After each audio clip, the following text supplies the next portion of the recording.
ആറാം നാളും ആറാത്ത നോവുമായി വയനാട് പുത്തുമലയിൽ തിരിച്ചറിയാത്ത മൃതദേഹങ്ങൾ സംസ്കരിക്കാൻ ഇനി അല്പസമയം കൂടി ആണ് ബാക്കിയുള്ളതെന്നാണ് ഇപ്പോൾ മനസ്സിലാകുന്നത്. ജോഷ്ലയും സച്ചിനും സുജുവുമൊക്കെ വയനാട്ടിൽ തുടരുന്നുണ്ട്. നമ്മളോടൊപ്പം ബ്രിഗേഡിയർ ഡോക്ടർ മോഹനൻ പിള്ളയും അടുത്തൊരു മണിക്കൂറിൽ നമ്മളോടൊപ്പം ചേരും. ഒരല്പസമയം പ്രേക്ഷകർ തുടരുക, നമുക്ക് തിരിച്ചെത്താം.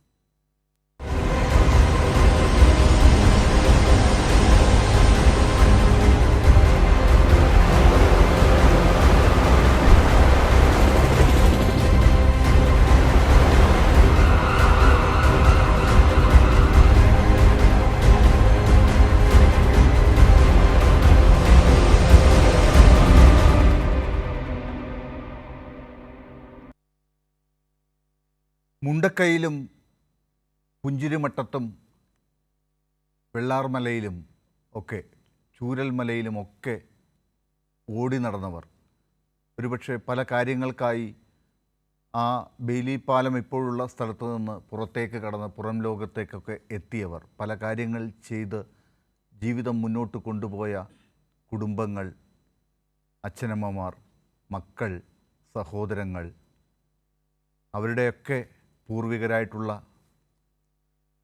അപ്പൂപ്പന്മാരും അമ്മൂമ്മമാരുമൊക്കെ അവിടെയുണ്ട്, ഉണ്ടായിരുന്നു. അവരിൽ ചിലരാണിപ്പോൾ ഇതാ പുത്തുമലയിൽ ആരാണെന്നറിയാതെ ആരോരും ഇല്ലാത്തവരായി അവിടെ ഇപ്പോൾ മണ്ണിലേക്ക് മടങ്ങുന്നത്. ആ കാഴ്ച കാണേണ്ടി വരുന്ന ആളുകളുടെ മുമ്പിൽ നമ്മളിപ്പോൾ ഈ രാത്രിയിൽ നിൽക്കുമ്പോൾ എന്താണ്, ആരെയാണ് ആശ്വസിപ്പിക്കുക, അങ്ങോട്ടും ഇങ്ങോട്ടും എന്ത് വാക്കുകളാണ് ഉപയോഗിക്കുക എന്നൊക്കെയുള്ള സംശയങ്ങളുണ്ട്. ജോഷ്ല അല്പം മുമ്പ് നമ്മളോടൊപ്പം പറഞ്ഞു, മൃതദേഹം ഇപ്പോൾ 8 മൃതദേഹങ്ങൾ മേപ്പാടി CHCയിൽ നിന്ന് ഈ പുത്തുമലയിലെ ഹാരിസൺ പ്ലാന്റേഷൻ നൽകിയ 64 സെൻറ്റിലെ 6 അടി മണ്ണിലേക്ക് എത്തുമ്പോൾ, ഓരോ മൃതദേഹവും 6 അടി മണ്ണിലേക്ക് മടങ്ങുമ്പോൾ ആ കാഴ്ചയ്ക്കായി സർവമത പ്രാർത്ഥനകൾ ഒരുക്കി അവിടെ ആളുകൾ കാത്തിരിക്കുന്നു. തങ്ങളുടെ ആരെങ്കിലും ആണോ എന്നുറപ്പില്ലാത്ത ആളുകൾ അവിടെ കൂട്ടം കൂടി നിൽക്കുന്നു. യാത്ര പറയാനായി ഉണ്ട്, നൂറുകണക്കിന് ആളുകൾ അവിടെയുണ്ട്. സച്ചിനും ഇപ്പോൾ നമ്മളോടൊപ്പം ചേരുകയാണ്. സച്ചിൻ, ഈ ഘട്ടത്തിൽ ഇപ്പോൾ മൃതദേഹങ്ങൾ കാത്തിരിക്കുന്ന ആളുകൾ എന്താണവർ പറയുന്നത്? അവരുടെ കാത്തിരിപ്പ്, ഇതിൽ ആരാണ് വരുന്നത് എന്നുള്ളതിനെക്കുറിച്ചാണ് അവരുടെ പ്രതീക്ഷ. അവർക്കിപ്പോൾ ഒരു പേര് പറയാനില്ലല്ലോ വരുന്ന ഓരോ ശരീരത്തെക്കുറിച്ചും.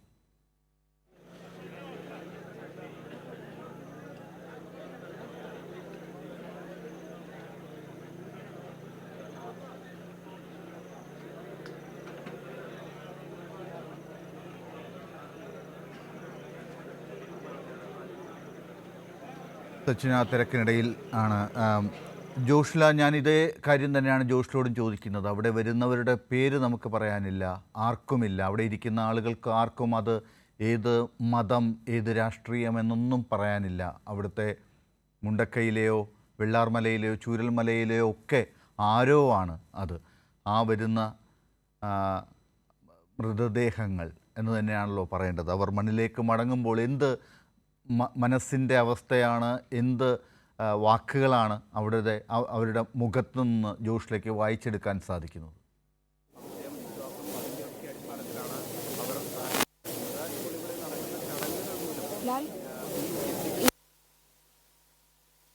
നിമിഷങ്ങളിൽ ഏറ്റവും സങ്കടകരമായ നിമിഷങ്ങളിലൂടെയാണ് ഇപ്പോൾ ഈ ഒരു പ്രദേശം മുഴുവൻ കടന്നു പോകുന്നത്.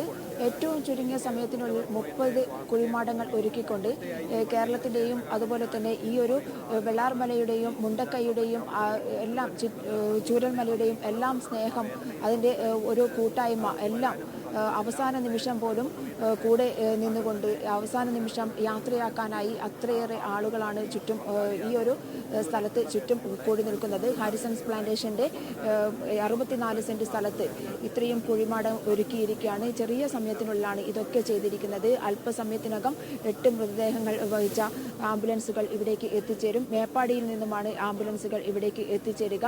ചില ചെറിയ പ്രോസസ്സുകൾ കൂടി ബാക്കിയുള്ളത് കൊണ്ടാണ് ഇത്രയും വൈകിയത്. നേരത്തെ 6:30 മണിയോടുകൂടി അവിടെ നിന്ന് പുറപ്പെടും എന്നായിരുന്നു അറിയിച്ചത്. എന്നാൽ അത് 7:30 ഇപ്പോൾ 8 മണിയായിരിക്കുന്നു.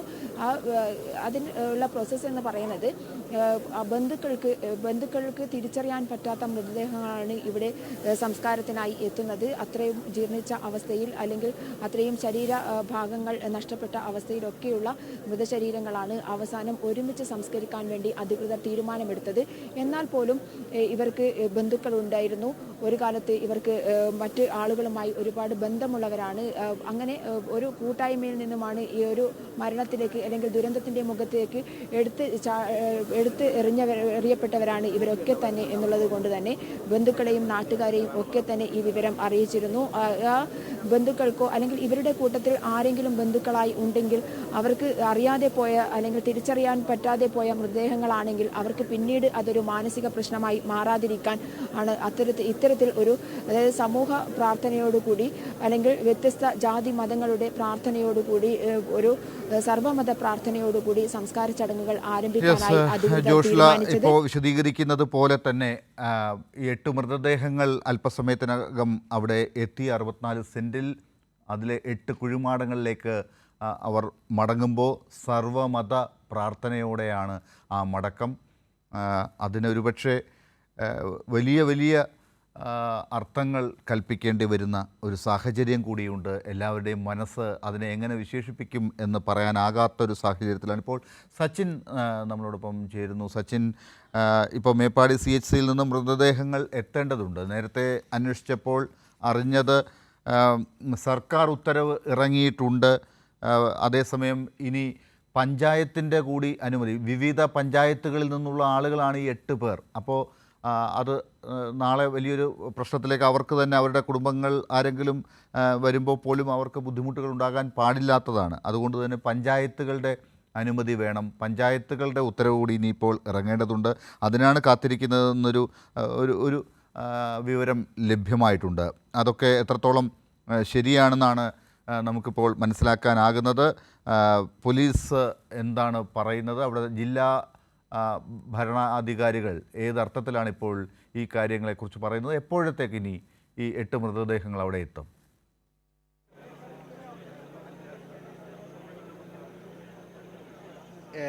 പൂർണ്ണ സജ്ജമായിരിക്കുകയാണ് പുത്തുമലയിലെ ഈ സംസ്കാരം നടക്കുന്ന മേഖല. കാരണം ഇവിടെ സംസ്കാര പ്രവർത്തനങ്ങളിലേക്ക് ഏർപ്പെടാൻ പോകുന്ന സന്നദ്ധ സംഘടനാ പ്രവർത്തകരൊക്കെ PPE കിറ്റൊക്കെ ധരിച്ച 100ഓളം പ്രവർത്തകരാണ് ഈ സംസ്കാര ചടങ്ങുകളിൽ പങ്കെടുക്കുക. PPE കിറ്റ്, മാസ്ക്, കയ്യുറയൊക്കെ ധരിച്ച് അവർ പൂർണ്ണ സജ്ജരായിട്ട് ഇവിടെ നിൽക്കുന്നുണ്ട്. അതുപോലെ തന്നെ കൃത്യമായ പ്രോട്ടോക്കോളിൻ്റെ ഭാഗമായിട്ട് മാത്രമേ സംസ്കാര ചടങ്ങുകൾ നടക്കുകയുള്ളൂ. അതിൻ്റെ ഭാഗമായിട്ടാണ് ഇത്തരത്തിൽ മാസ്ക്, PPE കിറ്റൊക്കെ ധരിച്ചുകൊണ്ട് ഈ പ്രവർത്തകർ ഇവിടെ രാവെന്നോ പകലെന്നോ ഇല്ലാതെ ഈ ദുരന്തമുണ്ടായ ഭൂമിയിൽ രക്ഷാപ്രവർത്തനങ്ങളിലും തിരച്ചിലിനൊക്കെ നേതൃത്വം നൽകിയ പ്രവർത്തകരാണ് ഇവിടെ സംസ്കാര ചടങ്ങുകളിലും പങ്കെടുക്കാൻ വേണ്ടി എത്തിയിട്ടുള്ളത്. മാത്രമല്ല നിരവധി പ്രദേശവാസികളും ഇവിടെയുണ്ട്. കാരണം അവരുടെ നിരവധി പേരെ നഷ്ടപ്പെട്ട നിരവധി ആളുകൾ ഇവിടെ എത്തിച്ചേർന്നിട്ടുണ്ട്. ഉറ്റവരെ തിരിച്ചറിയാൻ പോലും പറ്റാത്ത 8 മൃതദേഹങ്ങളാണ് ഇപ്പോൾ പുത്തുമലയിൽ സംസ്കരിക്കാൻ പോകുന്നത്. നിലവിൽ സംസ്ഥാന സർക്കാരിൻ്റെ കൃത്യമായ മാനദണ്ഡങ്ങളൊക്കെ പാലിച്ചുകൊണ്ടാണ് ഇവിടെ സംസ്കാര ചടങ്ങുകൾ നടക്കുന്നത്. അതിൻ്റെ ഭാഗമായിട്ട് നേരത്തെ കൂടുതൽ മൃതദേഹങ്ങൾ ഇന്ന് സംസ്കരിക്കുമെന്ന് അറിയിച്ചിരുന്നു. എന്നാൽ ചില ഒരു പരാതികളോ ആക്ഷേപങ്ങളോ ഇല്ലാതെ പൂർണ്ണമായ രീതിയിൽ സംസ്കാര ചടങ്ങുകൾ നടക്കണം. കാരണം നാളെ ഒരു പരാതി ഉണ്ടായാൽ അത് വലിയ രീതിയിൽ പ്രതികൂലമായി ബാധിക്കും. അതിനാൽ തന്നെ കൃത്യമായ മാനദണ്ഡങ്ങൾ പാലിച്ചുകൊണ്ട് മാത്രമേ സംസ്കാര ചടങ്ങുകൾ നടക്കുകയുള്ളൂ. DNA ടെസ്റ്റ്, അതുപോലെ തന്നെ മറ്റ് ബന്ധുക്കളുടെയൊക്കെ പൂർണ്ണ സമ്മതത്തോടുകൂടി കാണാതായ ആളുകൾ നാളെ ഒരു പരാതിയുമായി എത്തിയാൽ അത്തരം പ്രശ്നങ്ങൾ ഉണ്ടാകാതിരിക്കാനുള്ള ഭാഗമായിട്ടാണ് ഇത്രയും സമയം ഈ സംസ്കാര ചടങ്ങ് വൈകുന്നത് എന്നാണ് അറിയാൻ വേണ്ടി സാധിച്ചിട്ടുള്ളത്. ജില്ലാ ഭരണകൂടത്തിൻ്റെ അറിയിപ്പ് പ്രകാരം ഏതാനും നിമിഷങ്ങൾക്കകം മൃതദേഹങ്ങൾ ഇവിടെ എത്തിച്ചേരുമെന്നാണ് അറിയിച്ചിട്ടുള്ളത്. ഈ സംസ്കാര ചടങ്ങുകൾ നടക്കുന്ന പുത്തുമലയിൽ പൂർണ്ണ സജ്ജരായിട്ട് പ്രവർത്തകരൊക്കെ നിൽക്കുകയാണ്. സച്ചിൻ, ഞാൻ വരാം. ഇപ്പോൾ മുൻ സൈനികൻ കൂടിയായിട്ടുള്ള ഡോക്ടർ മോഹനൻ പിള്ള നമ്മളോടൊപ്പം ചേരുന്നുണ്ട്. ഇപ്പോൾ പുത്തുമലയിലെ കാഴ്ചകളാണ് നമ്മളിപ്പോൾ കാണുന്നത്. ഡോക്ടർ മോഹനൻ പിള്ള, ബ്രിഗേഡിയർ, താങ്കൾ സൈന്യത്തിലൊക്കെ ഒരുപക്ഷെ കണ്ട് ശീലിച്ച കാര്യങ്ങൾ എന്ന് തന്നെ വേണമെങ്കിൽ പറയാം. ഇത്തരത്തിലൊരു കൂട്ട സംസ്കാരത്തിലേക്ക് നമുക്ക് നമ്മുടെ വയനാട്ടിലെ സഹോദരങ്ങളെ ഇപ്പോൾ അങ്ങനെ യാത്ര അയക്കേണ്ടി വന്നിരിക്കുന്ന സാഹചര്യമുണ്ട്. അവരെ ആരാണെന്ന് പോലും അറിയാതെ ഇപ്പോൾ അവരുടെ സംസ്കാരം നടത്തേണ്ടി വന്നിരിക്കുന്ന സാഹചര്യമാണ്. DNA നമ്പർ അവരുടെ കുഴിമാടങ്ങളിൽ പ്രദർശിപ്പിക്കുക എന്നതാണ് ഏറ്റവും ഒടുവിൽ ഇപ്പോൾ ജില്ലാ ഭരണകൂടം തീരുമാനിച്ചിരിക്കുന്നത് എന്നാണ് അറിയുന്നത്. അവർ ഏറ്റവും ഒടുവിൽ ആ ശരീരങ്ങളിൽ നിന്ന് ലഭിച്ചിട്ടുള്ള ചിലത് ശരീരങ്ങളാണ്, ചിലത് ശരീരഭാഗങ്ങളാണ്. ഒരുപക്ഷെ ഇപ്പോൾ വരുന്ന 8 മൃതദേഹങ്ങളും പൂർണ്ണ ശരീരങ്ങളാണ് എന്ന് തന്നെ വേണമെങ്കിൽ പറയാം. ആ ശരീരങ്ങളിൽ കണ്ട ആഭരണങ്ങളുടെ ചിത്രങ്ങൾ ഒക്കെ എടുത്ത് സൂക്ഷിച്ചിട്ടുണ്ട്. അതിൻ്റെ ഒരു ലൈബ്രറി പോലും തയ്യാറാക്കപ്പെടുന്നു എന്നാണ് മനസ്സിലാകുന്നത്. ഒരു മുൻ സൈനികൻ എങ്ങനെയാണ് ഇത്തരം തയ്യാറെടുപ്പോടു കൂടിയുള്ള സംസ്കാരത്തെ ഇപ്പോൾ കാണുന്നത്?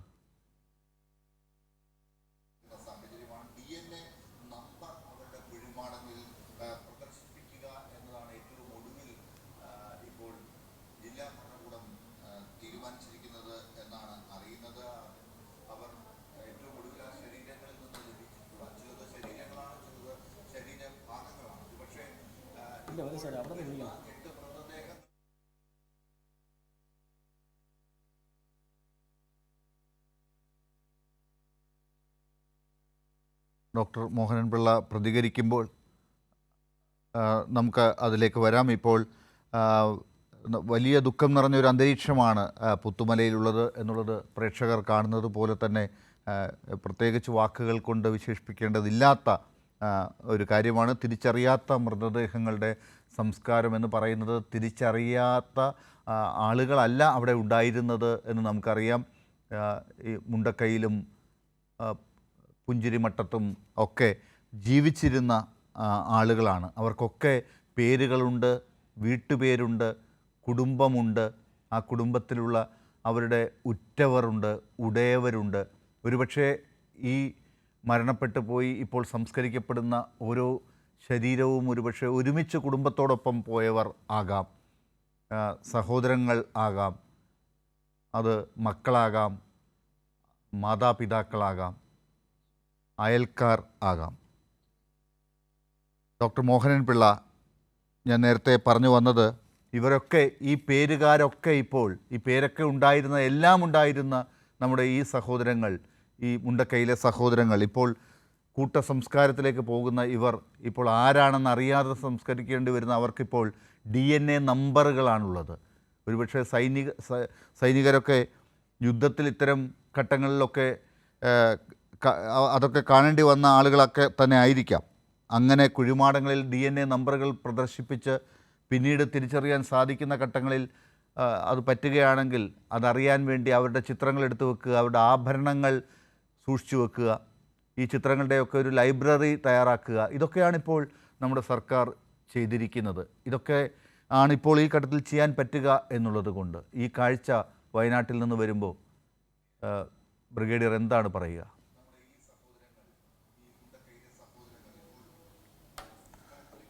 ഡോക്ടർ ലാൽ, ഈ ഒരു സിറ്റുവേഷൻ ഫേസ് ചെയ്യുക എന്ന് പറയുന്നത് തന്നെ വളരെ വേദനയോട് വേണം നമ്മളിത് കാണുവാനായിട്ട്. ആദ്യം ഈ സൈനികരുടെ കാര്യത്തിലോട്ട് വന്നു കഴിഞ്ഞാൽ മുൻകാലങ്ങളിൽ, ഇപ്പോഴല്ല, ഇപ്പോൾ ടെക്നോളജിക്കൽ അഡ്വാൻസ്മെൻ്റൊക്കെ ആയതുകൊണ്ട് നമുക്ക് എല്ലാ ബോഡിയും റിട്രീവ് ചെയ്ത് അല്ലെങ്കിൽ നമ്മൾ ഐഡൻറ്റിഫൈ ചെയ്യുന്നുണ്ട്. മുൻകാലങ്ങളിൽ ഇത് ഓരോ സൈനികനും ഓരോ മെറ്റൽ ബാഡ്ജ് ഉണ്ടായിരുന്നു. അവിടെ ഒരു മെറ്റൽ ബാഡ്ജ് എന്തെങ്കിലും ഇഷ്യൂസ് ഉണ്ടെങ്കിൽ അവിടെ ബറി ചെയ്തതിന് ശേഷം ആ മെറ്റൽ ബാഡ്ജ് അവിടെ ഐഡൻറ്റിറ്റിക്കായിട്ട് ഇട്ടേക്കുമായിരുന്നു, അവിടെ ടൈ ചെയ്ത് ഇൻഡിക്കേറ്റ് ചെയ്യുമായിരുന്നു. ഇപ്പോൾ ആ ഒരു സിറ്റുവേഷൻ മാറി. ആ സാഹചര്യം അന്ന് ഒരു കാരണവശാലും ആ ഫോർവേഡ് പോസ്റ്റുകളിൽ നിന്നുമൊക്കെ ആഴ്ചകളോളം എടുക്കുമായിരുന്നു ബോഡി സ്വന്തം സ്ഥലത്തേക്ക് എത്തണമെങ്കിൽ. അപ്പോഴാണ് ആ മെത്തേഡ് യൂസ് ചെയ്തുകൊണ്ടിരുന്നത്. ഇവിടെ നമ്മൾ കാണേണ്ട ഒരു പ്രത്യേകത എന്ന് പറഞ്ഞാൽ, ഞാൻ മനസ്സിലാക്കുന്നത് കാര്യം പാൻ ഇന്ത്യ, അതായത് ഇന്ത്യയിലെ എല്ലാ സ്ഥലങ്ങളിലും ഓൾമോസ്റ്റ് നമുക്കൊരു ഐഡിയ ഉള്ളതുകൊണ്ട് കേരളത്തിൽ മാത്രമാണ് നമുക്ക് ഇങ്ങനെയുള്ള ഒരു ഫ്യൂണറൽ കാണുവാൻ പറ്റുക എന്ന് പറയുന്നത്. അതാണ് കേരളത്തിൻ്റെ സംസ്കാരം. കാരണം നാനാജാതി മതസ്ഥർ ഒന്നു ചേർന്ന് ഒരു സർവ്വമത പ്രാർത്ഥന നടത്തി ആഫ്റ്റർ ഓൾ ഫൈനലി ജാതിയും മതവും ഒന്നുമല്ല എന്ന് തെളിയിച്ചുകൊണ്ട് എല്ലാവരും മനുഷ്യരാണ്, പോകേണ്ടതൊരിടത്തേക്കാണ്, ആ ഒരു രീതിയിൽ കാര്യങ്ങൾ മുന്നോട്ട് പോകുന്നു. രണ്ടാമത് ഇതിനകത്ത് നമ്മൾ കാണേണ്ട ഒരു കാര്യം, ഞാനത് മറ്റുള്ള സ്ഥലങ്ങളിൽ എസ്പെഷ്യലി നോർത്ത് ഇന്ത്യ പോലെയുള്ള സ്ഥലങ്ങളിലാണെങ്കിൽ അവിടെ ആളുകൾ താമസിക്കുന്നത് പർട്ടിക്കുലർ കമ്മ്യൂണിറ്റി ഡോമിനേറ്റഡ് ഏരിയ, ഒരു പർട്ടിക്കുലർ ഏരിയ ബേസ്ഡ് ആയിരിക്കും. ഒരു ഏരിയയിൽ എന്തെങ്കിലും ഡിസാസ്റ്റർ ഉണ്ടായാൽ ആ ഒരു പർട്ടിക്കുലർ കമ്മ്യൂണിറ്റി ആയിരിക്കും കൂടുതലും അതിനകത്ത് പെടുന്നത്. അപ്പം തീർച്ചയായിട്ടും അവരുടെ സംസ്കാര രീതികളും കാര്യങ്ങളുമെല്ലാം ആ ഏതാണോ മതം ആ മതത്തിൻ്റെ അടിസ്ഥാനത്തിലായിരിക്കും. നേരെ മറിച്ച് ഇവിടെ നമ്മുടെ നാട്ടിലെ സംസ്കാരം അത് ആരാണോ അത് ഏറ്റവും ഉത്തമമായുള്ള ഒരു ഉദാഹരണമാണ്. ഒരേ ഗ്രാമത്തിൽ ജനിച്ചു വളർന്ന ആൾക്കാർ സഹോദരി സഹോദരന്മാരെ പോലെ ജീവിച്ച് സഹോദരി സഹോദരന്മാരെ പോലെ തന്നെ അന്ത്യവിശ്രമവും കൊള്ളുവാനുള്ള ഒരു സാഹചര്യം, അത് വിഷമത്തോടെയാണെങ്കിലും നമ്മൾ അത് ഒരു പ്രത്യേക മോഡലായിട്ടുമാണ് നമ്മൾ ഈ കേരളത്തിന് വെളിയിലുള്ള ആൾക്കാരാണെങ്കിൽ പോലും അതിനെ നോക്കിക്കാണുന്നത്. അപ്പോൾ നമ്മൾ തീർച്ചയായിട്ടും കേരളം ഏത് ഫീൽഡിലാണെങ്കിലും അതും ഒരു മോഡലാക്കി തന്നെയാണ് നമ്മൾ കാണിച്ചിരിക്കുന്നത്. ലോകം മുഴുവൻ ഒരുപക്ഷെ ദുഃഖിക്കുന്ന ഈ സമയത്ത് ഇതൊരു ദേശീയ തലത്തിൽ പോലും വലിയ ദുരന്തമായി ഇപ്പോൾ സംസാരിച്ചു തുടങ്ങിയിരിക്കുന്ന ഈ വയനാട്ടിലെ മുണ്ടക്കയിലെ ഈ ദുരന്തം ഇപ്പോൾ ബ്രിഗേഡിയർ മോഹനൻ പിള്ള ചൂണ്ടിക്കാട്ടിയതുപോലെ തന്നെ ആ ഒരു ദുരന്തത്തിൽപ്പെട്ട നമ്മുടെ സഹോദരങ്ങളിൽ പലരും ആരാണെന്ന് തിരിച്ചറിയാതെ അവരുടെ മൃതദേഹങ്ങൾ കൂട്ടസംസ്കാരത്തിലേക്ക് പോകുമ്പോൾ ആ സംസ്കാരത്തിൻ്റെ കാഴ്ച പോലും ലോകം കേരളത്തിൻ്റേത് മാത്രമായൊരു പ്രത്യേകതയായി ചർച്ച ചെയ്യപ്പെടുന്നൊരു കാര്യമായി മാറുന്നു എന്നുള്ളത് ഒരു സർവ്വമത പ്രാർത്ഥനയോടുകൂടി മാത്രമേ അവിടെ ആ സഹോദരങ്ങളെ നമുക്ക് മണ്ണിലേക്ക് തിരിച്ചയക്കാൻ സാധിക്കുകയുള്ളൂ എന്ന് പറയുന്നതാണ് ആ പ്രത്യേകത. ഇവിടെ വടക്കേ ഇന്ത്യയിലൊക്കെ പലപ്പോഴും ഇത്തരത്തിലുള്ള ദുരന്തങ്ങൾ ഉണ്ടാകുമ്പോൾ അവിടെ പലരും ഒരു പ്രദേശത്താണ്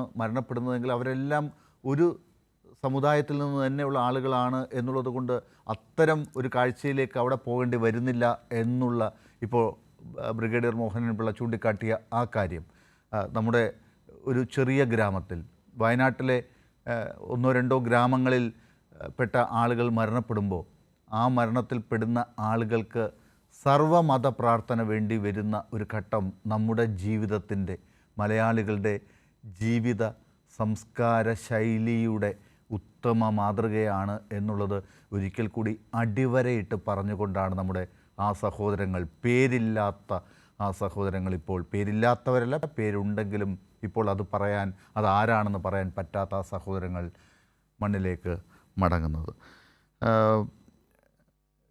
ജോഷ്ലയും സച്ചിനുമൊക്കെ വയനാട്ടിലുണ്ട്. നമ്മളോടൊപ്പം ഇപ്പോൾ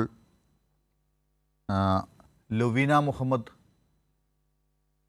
ഡോക്ടർ കൂടി ഇപ്പോൾ ചേരുമെന്നാണ് കരുതുന്നത്. ഞാൻ അതിനു മുമ്പ് ബ്രിഗേഡിയർ മോഹനൻ പിള്ളയിലേക്ക് തന്നെ ഒരിക്കൽ കൂടി പോകേണ്ടി വരുന്നൊരു ഘട്ടമുണ്ട്. ഇപ്പോൾ കണ്ണീരോടെ വിട നൽകാൻ കാണാതായ ഈ ആളുകളുടെ ബന്ധുക്കളും സുഹൃത്തുക്കളുമൊക്കെ ഈ പുത്തുമലയിൽ ഇപ്പോൾ എത്തിച്ചേർന്നിട്ടുണ്ട്. ഈ പറഞ്ഞ മൃതദേഹങ്ങൾ ആരുടേതാണെന്ന് അറിയാത്ത ആളുകളിൽ ഇനി ഒരുപക്ഷെ തങ്ങളുടെ കാണാതായ ബന്ധുക്കളുണ്ടോ, കാണാതായ സുഹൃത്തുക്കളുണ്ടോ എന്ന്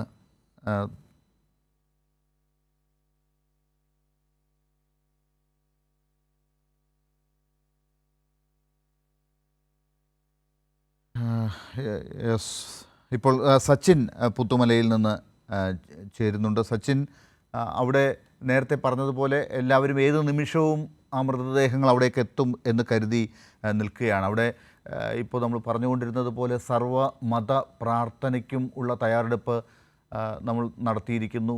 അവിടെ ബന്ധുക്കൾ, സുഹൃത്തുക്കൾ ഒക്കെ, അതായത് കാണാതായ ആളുകളുടെ ബന്ധുക്കൾ, സുഹൃത്തുക്കളൊക്കെ കുറേ പേർ അവിടെ ഉണ്ട്. തങ്ങളുടെ ബന്ധുക്കൾ ആണോ ഈ കൂട്ടത്തിലുള്ളത് എന്ന് അവർക്ക് ഉറപ്പില്ല. എങ്കിൽ പോലും തങ്ങളുടെ ഒരു സാമീപ്യം അവിടെ ഇല്ലാത്തതുകൊണ്ട് ഇപ്പോൾ സംസ്കരിക്കപ്പെടുന്നവർക്കതൊരു യാത്രയാകൽ അതൊരു ബുദ്ധിമുട്ടായി മാറരുത് എന്ന വിചാരത്തിൽ ഉച്ചയ്ക്ക് 2 മണി മുതൽ പോലും കാത്തു നിൽക്കുന്ന ആളുകൾ അവിടെ ഉണ്ടെന്നാണ് ഞാൻ മനസ്സിലാക്കുന്നത്. സച്ചിൻ.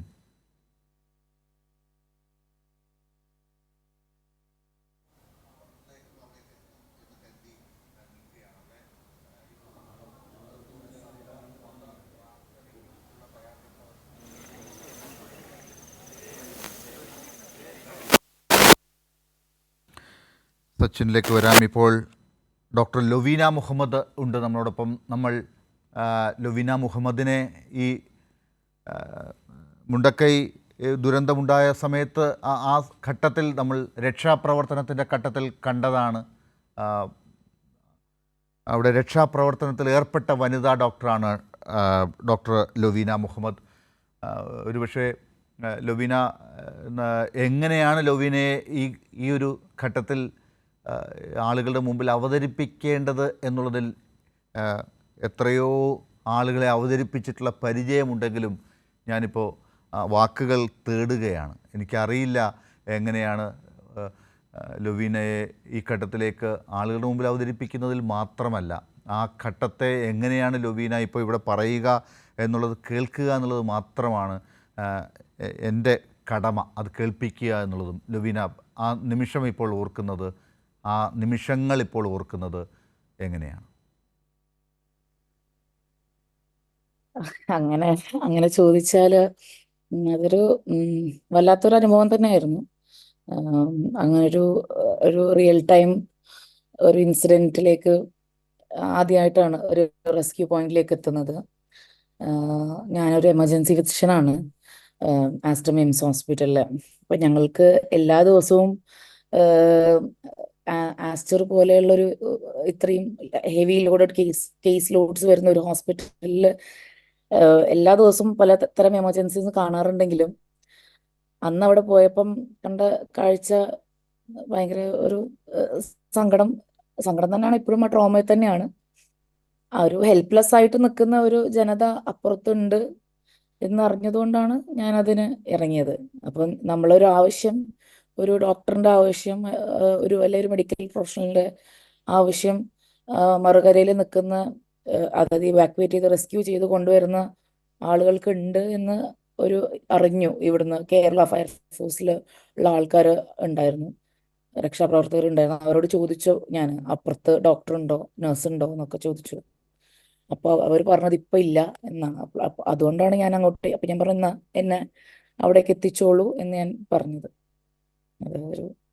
ലൊവീന, അത് ഒരുപക്ഷെ ഒരു ഡോക്ടർക്ക് തൻ്റെ മുമ്പിലെത്തുന്ന രോഗികളെ ചികിത്സിക്കാൻ അവർ കാട്ടുന്ന വൈഭവം നമുക്ക് മനസ്സിലാക്കാം. ഇപ്പോൾ ലൊവീന തന്നെ പറഞ്ഞതുപോലെ എമർജൻസി ഫിസിഷ്യൻ എന്നുള്ള നിലയ്ക്ക് ഒരു ശരീരത്തെ എങ്ങനെയാണ് കൈകാര്യം ചെയ്യുക എന്നുള്ളത് നമുക്ക് മനസ്സിലാക്കാം. പക്ഷെ അപ്പുറത്ത് നിൽക്കുന്ന ഒരു കൂട്ടം ആളുകൾ, ദുരിതം അനുഭവിക്കുന്ന ആളുകളുടെ ഇടയിൽ ഒരു ഡോക്ടർ ഇല്ല എന്ന് അറിഞ്ഞുകൊണ്ട് അങ്ങോട്ടേക്ക് പോകാൻ കാട്ടുന്നൊരു മനസ്സും, ആ യാത്ര, ദുർഘടം പിടിച്ച ഒരു യാത്ര, ആ ഒരു റോപ്പിലൂടെ അപ്പുറത്തേക്ക് എത്തുക എന്ന് പറയുന്നതുമൊക്കെ ഒരു ഡോക്ടർക്ക് നിങ്ങളുടെ പഠനഘട്ടത്തിൽ കിട്ടുന്ന പരിശീലനത്തിൽ അതൊക്കെ ഉണ്ടോ? പരിശീലനത്തിലുണ്ട്. ഞങ്ങൾ ഹിപ്പോക്രാറ്റിക് ഓത്ത് ഉണ്ട്, അത് പരിശീലനത്തിലുണ്ട്. നമ്മൾ എത്തിക്സ്, നമ്മൾ മെഡിക്കൽ എത്തിക്സ് ഒരുപാട് കാര്യങ്ങൾ നമ്മൾ പരിശീലിപ്പിക്കുന്നുണ്ട്. എന്തായാലും അത് എല്ലാവരും ഫോളോ ചെയ്യണം. പിന്നെ അപ്പുറത്ത് നിൽക്കുന്നത് നിസ്സഹായരായിട്ട് നിൽക്കുന്ന ആൾക്കാരല്ലേ. നമ്മളൊക്കെ ഒരുപാട് പ്രിവിലേജിൽ നിൽക്കുന്ന മനുഷ്യന്മാരല്ലേ നമ്മൾ.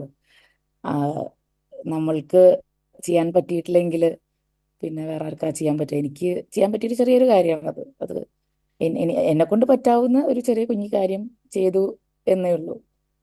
അവിടെ ഞാൻ ഇടപെടേണ്ട ഞാനൊരു ഇൻ്റർവ്യൂ ചെയ്യേണ്ട അത്യാവശ്യം ഉണ്ടായിരുന്നു. അതുകൊണ്ടാണ് ഇത് ചെയ്തത്. അപ്പോൾ നമ്മൾക്ക് എൻ്റെ ഡ്യൂട്ടിയും കൂടിയാണ്. ഞാൻ അങ്ങനെ നിൽക്കും, ഞാനത് കണ്ടുകൊണ്ട് അവിടെ ഓപ്പോസിറ്റ് വെറുതെ എനിക്ക് നോക്കുകുത്തിയായിട്ട് നിൽക്കാൻ പറ്റില്ലല്ലോ.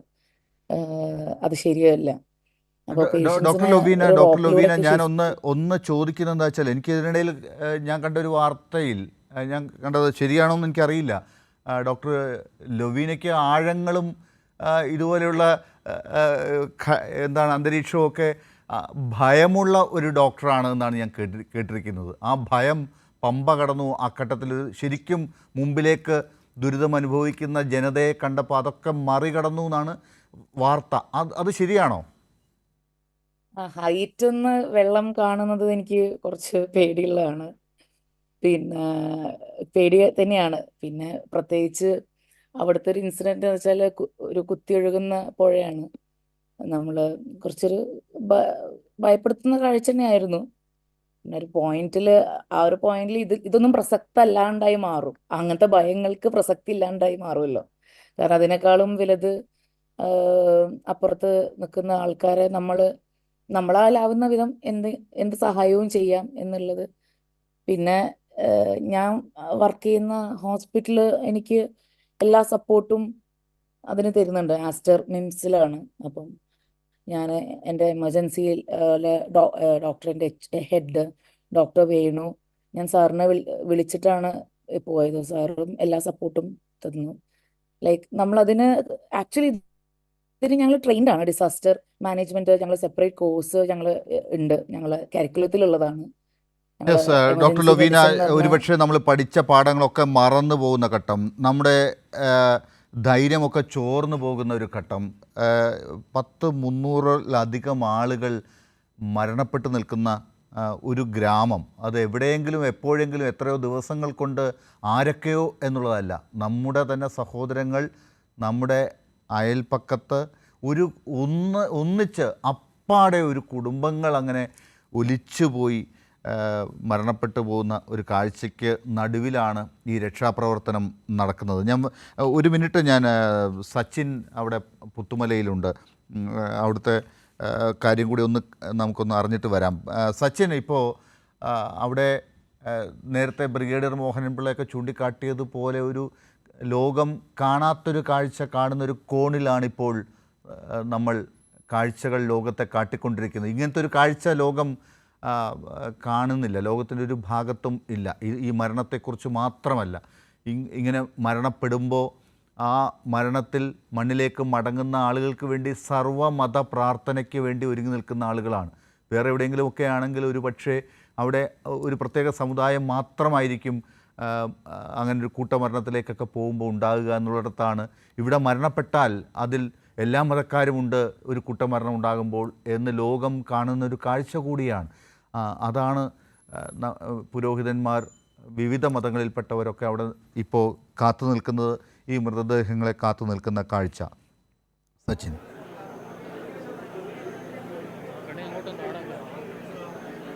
ലാൽ, മൃതദേഹങ്ങൾ മേപ്പാടിയിലെ PHCയിൽ നിന്നും പുത്തുമലയിലേക്ക് പുറപ്പെട്ടിട്ടുണ്ട്. ഏതാനും നിമിഷങ്ങൾക്കകം ഇവിടെ എത്തിച്ചേരും. മന്ത്രിമാരുടെ ഒരു സംഘവും ഇവിടെ എത്തിച്ചേർന്നിട്ടുണ്ട്. മന്ത്രി K Rajan, OR Kelu, AK Saseendran അടക്കമുള്ള മന്ത്രിമാർ ഇവിടെയുണ്ട്. മന്ത്രി മന്ത്രി OR കേളു മിനിസ്റ്റർ നമ്മളെ കൂടെ ചേരുന്നുണ്ട്. മൃതദേഹങ്ങൾ അവിടുന്ന് പുറപ്പെട്ടിട്ടുണ്ട്. അപ്പോൾ ഇന്ന് നമ്മൾ തിരിച്ചറിയാത്ത കുറേ ബോഡികളുണ്ട്. പക്ഷേ അതിൽ ഡീകമ്പോസ്റ്റ് ആയിട്ടുള്ള 9 ബോഡിയാണ് ഇപ്പോൾ ഇന്ന് രാത്രിയോടുകൂടി അടക്കാൻ വേണ്ടിയിട്ട് നമ്മൾ തീരുമാനിച്ചിട്ടുള്ളത്.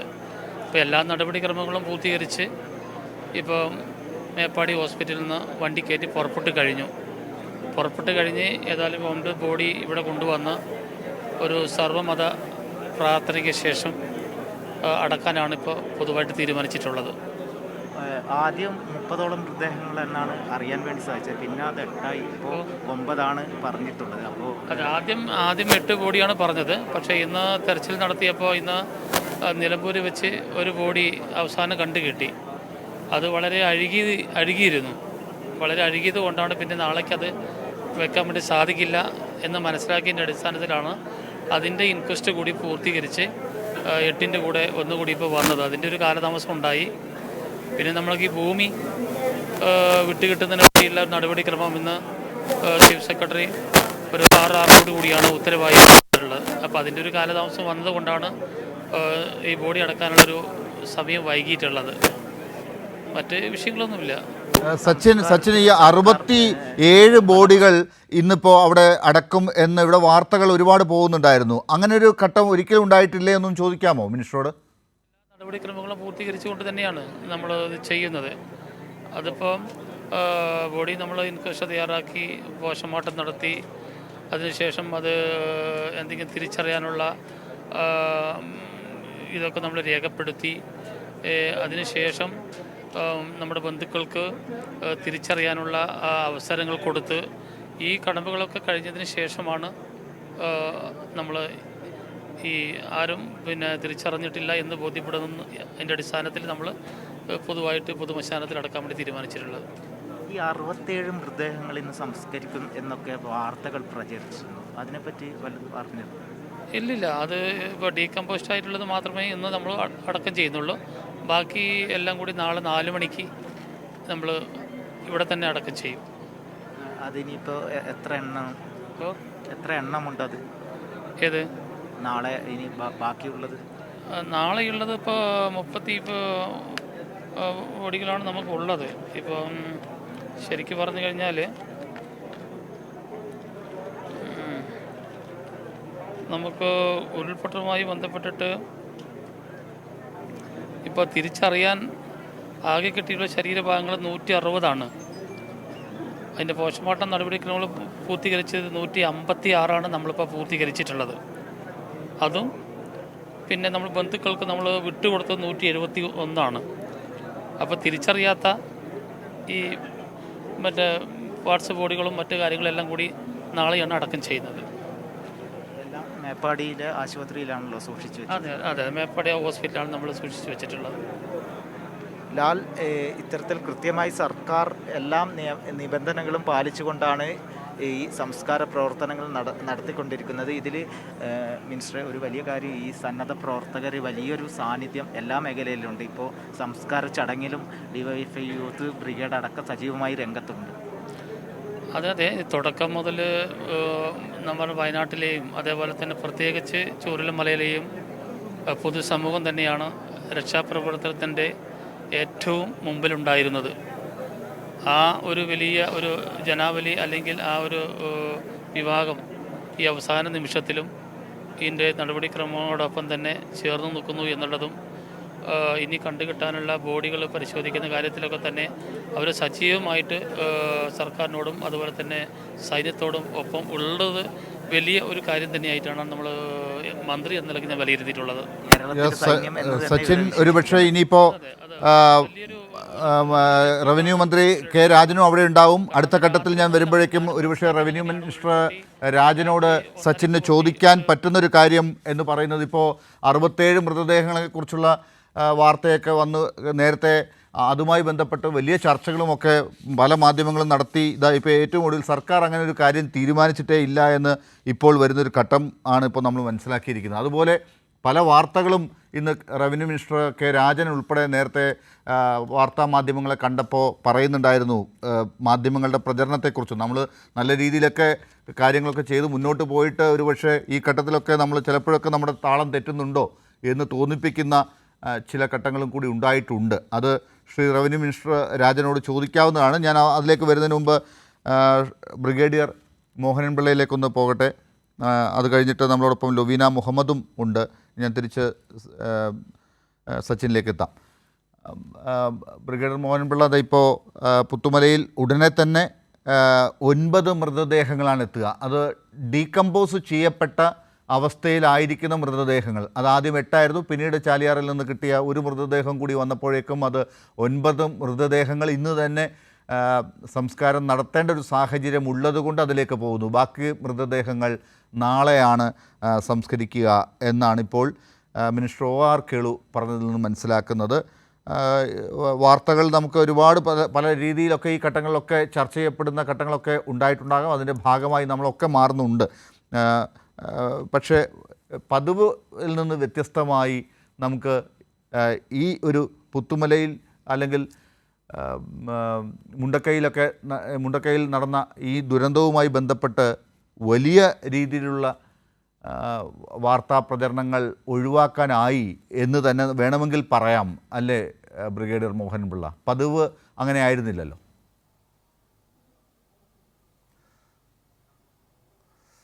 തീർച്ചയായിട്ടും ഇതിനകത്ത് നമ്മൾ ഡേ 1 മുതൽ കാണേണ്ട ഒരു കാര്യമെന്ന് പറഞ്ഞാൽ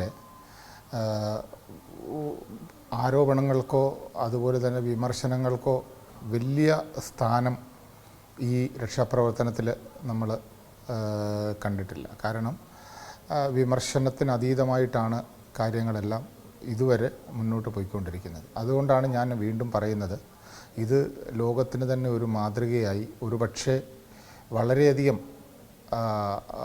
ചുരുക്കം ചില സ്ഥലങ്ങളിൽ വല്ലതും ലോകത്തിലെവിടെയെങ്കിലും ഇങ്ങനെ ഒരു സംഭവം നടന്നിട്ടുണ്ടോ എന്ന്, അതായത് ഞാൻ പറഞ്ഞത് പ്രളയത്തിൻ്റെ അല്ലെങ്കിൽ ലാൻഡ് സ്ലൈഡിൻ്റെ അല്ല, ഇതുപോലെ ഒരു മാസ ബറിയലിൻ്റെ കാര്യമാണ്. അതായത് ശവസംസ്കാരം നടക്കുന്നത്.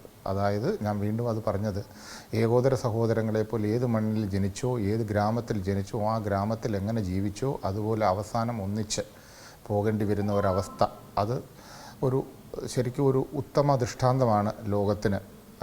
ഈ കേരളത്തിൻ്റെ മതനിരപേക്ഷതയ്ക്ക് ഉള്ള ഏറ്റവും നല്ല ഒരു ഉദാഹരണമാണ്. അതിനകത്ത് ആർക്കും യാതൊരുവിധ സംശയവുമില്ല.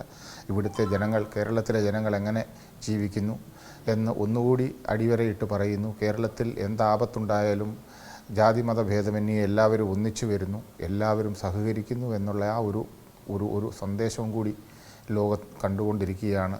അതിൽ ആർക്കും ഒരു കാരണവശാലും വിമർശനത്തിന് അതീതമാണ്. അവിടെ ഇനി നമ്മൾ കാണേണ്ട ഒരു കാര്യം ലാലെ, വരും ദിനങ്ങളിൽ ഈ ബറിയൽ പ്ലേസ് എന്ന് പറയുന്ന ഈ സംസ്കാര സ്ഥലം എന്ന് പറയുന്നത് എന്താണ്? അത് ഒരു മുഹമ്മദ് വന്നാലും ജോസഫ് വന്നാലും അരവിന്ദൻ വന്നാലും എൻ്റെ അച്ഛൻ്റെ അല്ലെ എൻ്റെ അമ്മയുടെ അല്ലെ എൻ്റെ സഹോദരിയുടെ എന്ന് കോമണായിട്ട് പറയുന്ന ഒരു സ്ഥലമാകുമ്പോൾ അതിൻ്റെ പ്രാധാന്യം നമ്മളൊന്ന് ആലോചിച്ച് നോക്കണം. ആ ഒരു സാഹചര്യം നമ്മൾ മുന്നിൽ കണ്ടുവേണം ഫർദർ റീഹാബിലിറ്റേഷൻ നല്ല മോഡലായിട്ട് തന്നെ നടത്തി ലോകത്തിന് തന്നെ മാതൃകയാക്കേണ്ട ഒരു സാഹചര്യമാണ് നമ്മൾ ഫേസ് ചെയ്യാൻ പോകുന്നത്. ആ രീതിയിലായിരിക്കട്ടെ കാര്യങ്ങൾ മുന്നോട്ട് നമുക്ക് പോകേണ്ടത്. തീർച്ചയായിട്ടും ഇത് സമയമെടുക്കും. DNA ടെസ്റ്റ് റിസൾട്ടുകളൊക്കെ വന്നിട്ട് ആരുടെയൊക്കെയാണോ എന്തൊക്കെയാണോ അവരുടെ ബന്ധുക്കളോ അല്ലെങ്കിൽ മറ്റുള്ളവരോ വന്ന് അവിടെ അന്ത്യപ്രണാമം പിന്നീടാണെങ്കിൽ പോലും അർപ്പിക്കുവാനായിട്ടുള്ള സാഹചര്യം ഒരുക്കിക്കൊണ്ട് തന്നെയാണ് ഇതെല്ലാം ചെയ്യുന്നത്. ഒരു കാര്യത്തിലും ആരാണ് ഒരാളെപ്പോലും കിട്ടുന്ന ഒരാളെപ്പോലും തിരിച്ചറിയാൻ വയ്യ എങ്കിൽ പോലും ശാസ്ത്രീയമായി DNA ടെസ്റ്റ് ചെയ്ത് ആ ആളും ഇവിടെ ഉണ്ട് എന്ന് അറിയിക്കുന്ന ഒരു രീതിയിലാണ് നമ്മുടെ സംസ്കാര ചടങ്ങുകൾ. അതുപോലെ സർവ്വമത പ്രാർത്ഥനയോടുകൂടി ചെയ്യുന്ന ഒരു കാര്യം ആർക്കും ഒരു എതിർപ്പോ ഒരു വിദ്വേഷമോ വെറുപ്പോ ആർക്കും ആചാര ലംഘനങ്ങളോ അങ്ങനെ ഒന്നും ചൂണ്ടിക്കാണിക്കാൻ ഇട കൊടുക്കാതെ നല്ല ഒരു രീതിയിൽ ഈ സംരംഭം, ഈ ഒരു അത്യന്തം ദുഃഖമാണെങ്കിൽ പോലും ഈ ഒരു സംരംഭം ആ ഒരു രീതിയിൽ നടത്തുന്നത് ലോകം കാണുന്നത് നല്ലൊരു ഉദാഹരണമായിട്ട് നമ്മൾ എടുക്കേണ്ടിയിരിക്കുന്നു. മനുഷ്യജീവിതം ഏത് ദുരന്തത്തിലാണെങ്കിലും അവസാനം ഈ ഒരു രീതിയിലേക്കാണ് എത്തുന്നത് എന്ന് മനസ്സിലാക്കി വേറെ ഒരു നല്ലൊരു സന്ദേശമാണ് ഇത് കൊടുക്കുന്നത്. വീണ്ടും ഞാൻ റിപ്പീറ്റ് ചെയ്യുന്നു, ജാതി മതത്തിന് അതീതമായിട്ട് എല്ലാവരും ഒന്നാണെന്നുള്ള ഒരു രീതിയിലേക്ക് ലോകത്തിന് കാണിച്ചു കൊടുക്കുന്ന ഒരു സംഭവം കൂടിയാണ് നമ്മുടെ ഇപ്പോഴത്തെ ഈ പുത്തുമലയിലെ കൂട്ട സംസ്കാരം പോലും ഒരു വളരെ ദുഃഖം നിറഞ്ഞ ഒരു സാഹചര്യമാണ് എങ്കിൽ കൂടി തിരിച്ചറിയാത്ത മൃതദേഹങ്ങളുടെ ആ സംസ്കാര ഘട്ടത്തിൽ നമ്മൾ പാലിക്കുന്ന സർവമത പ്രാർത്ഥന ഉൾപ്പെടെയുള്ള കാര്യങ്ങൾക്ക് ഒരു മാതൃക ഉണ്ട്, മാതൃകയുടെ സ്വഭാവമുണ്ട് എന്നുള്ളത് കേരളത്തിൻ്റെ പ്രത്യേകതയാണ് അത് എന്നുകൂടി ഈ ഘട്ടത്തിൽ പറഞ്ഞു പോകേണ്ടി വരുന്നു.